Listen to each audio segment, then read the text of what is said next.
I find Otto Hightower a very interesting character. He's clearly a very smart and devious man, and at least the book version of his character was planning and scheming his family's rise to power before Viserys even became king, using his young daughter Alicent as a pawn to achieve his political ambitions. What I find even more fascinating about Otto as a character is he's not even part of the main branch of the Hightower family, being the brother of the Lord of the Hightower and uncle to the next Lord, Ormond. Like many second sons, he had to find his own path, a path that led him to the reins of power as Hand of the King to the old King Jaehaerys. This quick rise, seemingly out of nowhere, is one thing, but also how he held on to that power for so long speaks to the kind of man Otto is. Yes, it's clear that Otto had his blind sides, but even during the Dance of the Dragons, some of his political moves he made were vital in securing the throne for Aegon II.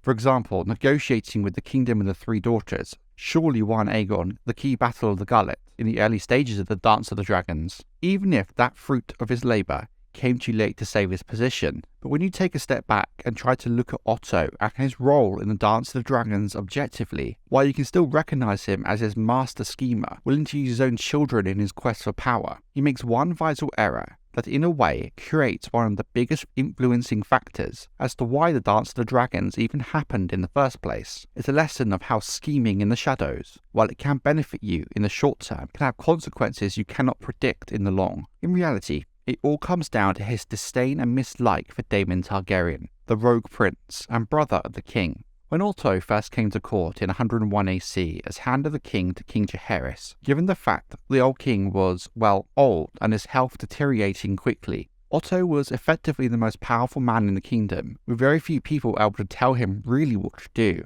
However, once King Jaehaerys died and Viserys took to the throne, while still holding a huge amount of influence and power, Viserys being much younger and of sound mind than Jaehaerys, he did not need to effectively leave his hand in control of the kingdom. The hand now had to answer to the king, but with Viserys came new and younger faces to the small council, one of these being the king's younger brother, Daemon. Fire and Blood makes it very clear that Otto did not like Daemon, and nor Daemon Otto, with Daemon willing to argue back against the hand rather than be a passive spectator to Otto like most of the other small council members. You may also have to consider that Daemon may have taken this misliking by seeing Otto's actions as a manner of leeching off Viserys to further his own agenda and power base, with Daemon's behaviour that of someone trying to protect a brother. Daemon's actions whilst on the small council, especially his time as commander of the Gold Cloaks, clearly did not warm him to Otto. While these issues are problematic, Fire and Blood suggests there could be a much more personal, deep-rooted reason for Otto's hatred towards Daemon. While the source of this information and rumour is the Full Mushroom, who, let's just say, is not the most reliable of the sources, tending to have a focus on the more scandalous elements of court life, I still think is worth talking about, as even if it is simply a rumour and not the truth, the mere existence of this rumour in the first place could be enough to cause this deep-rooted hatred in Otto towards Daemon. In essence, the rumour is that Daemon and a young Alicent Hightower had an affair, and that Daemon took Alicent's virtue. Not only would Otto see this, if true, as a personal slight against himself and his family's honour, but it would also put any plans he had involving Alicent in jeopardy as well. At the end of the day, for many at court, even the mere rumour of a relationship between Alicent and Daemon would do far too much damage to Otto and Alicent's reputation for Otto to be able to marry her to Viserys, or any lord with a real influence. I have a whole video planned in the coming weeks about this rumour and its implications coming soon, but the reason I don't put too much stock in it personally is, looking at Fire and Blood,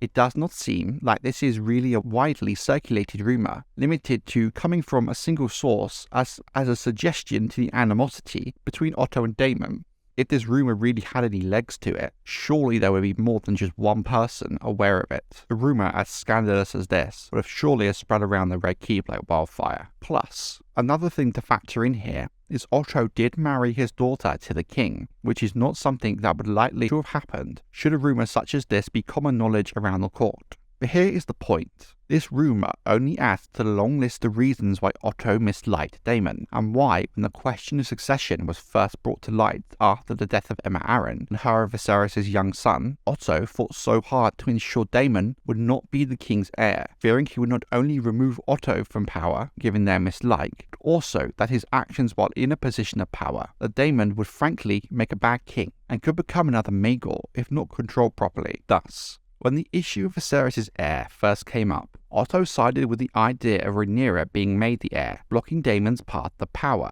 And that is the irony, and the whole point this video has been building up to. Otto had a lot of sway over the small council, so siding with Rhaenyra's rights as Viserys' heir over Daemon certainly would have had an impact in the decision-making process. By doing so, and giving his support to Rhaenyra over Daemon, Otto inadvertently set up his own conflict with Rhaenyra years later, long after Viserys marries Alicent and the birth of a true-born son to Viserys in Otto's grandson, Aegon. Otto inadvertently set up one of the key aspects of the Dance of the Dragons himself, purely because of his dislike of Daemon and doing whatever it took on his view from Daemon having any form of power. If Otto had kept his cool during this personal conflict with Daemon and managed to placate Daemon, it could be possible that Viserys would never have named Rhaenyra as his heir. As a result, there then would not have been this political issue over Viserys' true heir when Aegon was born. However, I do feel it could just be as likely that Viserys would have wanted to name Rhaenyra his heir anyway, and no matter what Otto did, it would have still happened. But I do like the idea that Otto's meddling and influence in the matter ultimately led to one of the key aspects of the Dance of the Dragons. I do think Otto is a smart person, a clever schemer,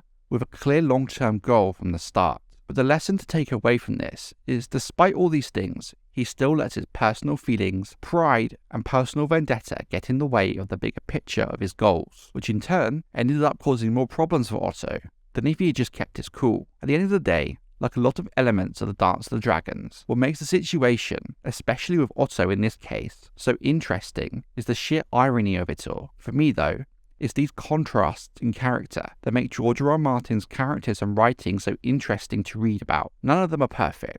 None of them are wholly good or evil. Even the smartest, most devious schemer and plotter has their blind spots and weaknesses that can lead to really compelling political situations, such as the build-up to the Dance of the Dragons.